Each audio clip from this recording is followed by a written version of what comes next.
today. There were plenty of twists and turns. I can hear Danya in my head with the word serpentine, but it's absolutely the correct word to use here. Lots to break down. Let's throw it over now to Grandmaster Anish Giri to talk us through what happened from the beginning of that game. Anish, that was a wild ride. Over to you. Yeah, definitely one of the most interesting games in the recent chess history, especially given the stakes. Gukesh came up with this interesting idea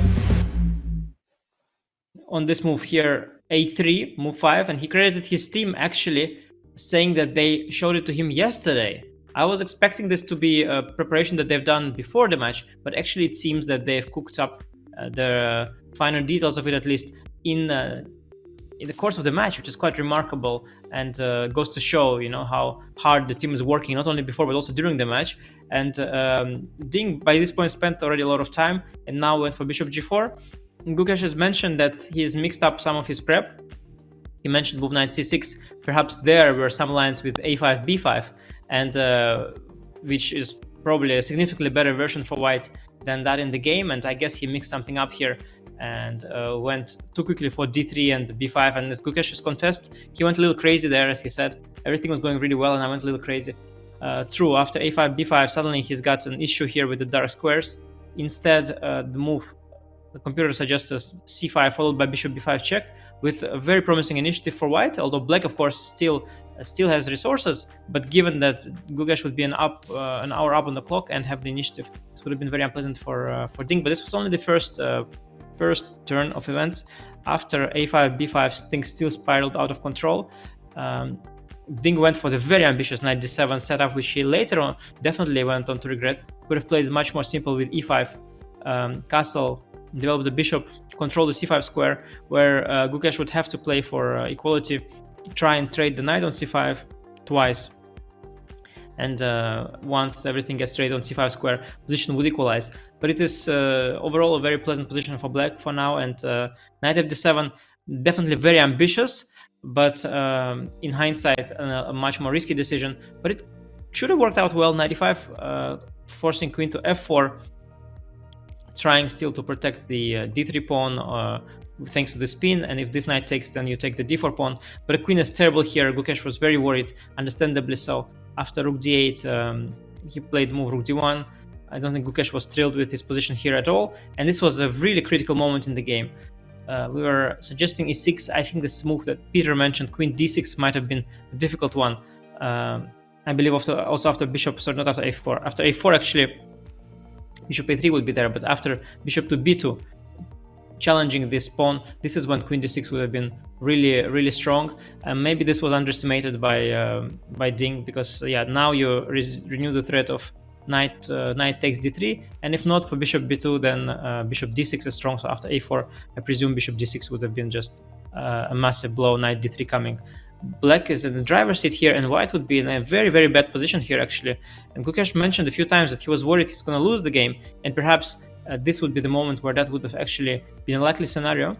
Instead, Ding went for the interesting idea of g6, h5, bishop h6, but it seems that it has backfired. There was a flaw. The strong intermezzo with b6 disrupted black's coordination. Now ideas like queen d2, queen b2, queen b5 have appeared, and the bishop on this diagonal here or here is not fighting for these key squares. And later that went on to haunt Ding. After queen d6, bishop a3, bishop h6, takes, queen e4. White is already out of danger, and after knight c6, knight a3, important to prevent knight to b4. So knight landed on c2 here. And here Gukesh was already very happy with his position. He is targeting the b pawn. Black's bishop, Ding was mentioning it also a few times, bishop is misplaced here on this diagonal. The bishop wants to be on this diagonal. So this g6 idea was also risky from a strategic point of view. And here, after castle, knight a1 must have come as a surprise. And here Ding started collapsing. There are already serious questions to his position, but it's still not so bad. Move knight a7 that Peter found during the broadcast was also the move that Gukesh was very concerned about. I believe he might have even considered repeating moves here like that, because he said the position is equal, he felt. Because taking on b7 is a decision that is not an easy one to take after taking everything, and rook b8. He mentioned that if you retreat with the bishop, then there is a rook b2 cutting out this knight, and the move rook b1 is not an obvious move. The bishop is pinned. You have to make sure that with the knight in the corner and the pinned bishop, white is still doing well. So not sure Gukesh would have gone for this. He would have likely dropped the rook back, and then there are options, black has, for example, coming back to c6 and b4. But Ding went astray here. He made the move the computer still likes, but for a reason that is quite difficult to spot. The right move is rook d6. The point is that after knight c5, you've got knight a7, and in these variations, somehow black is surviving. And some of the lines, I also saw the rook is going to f6 just to control this 6th rank, somehow maintain the blockade on the c6 square, but very unnatural and unusual pattern. e6 natural move, trying to get the bishop back in, but white is just a move faster, knight c5. And here already Gukesh was in the driver's seat. After rook e7, he had a very strong idea of knight b7. I think he might have dismissed it because of the endgame. The endgame is extremely promising for white. Gukesh played an even more ambitious move, which worked out immediately to his credit. The move rook b1 won him the game in one move. Ding here blundered with queen c8, which loses directly to queen takes c6. And I saw that Gukesh was doing the puzzle rush on his own account on chess.com, and I think it definitely helped here, because this is a typical puzzle rush tactic.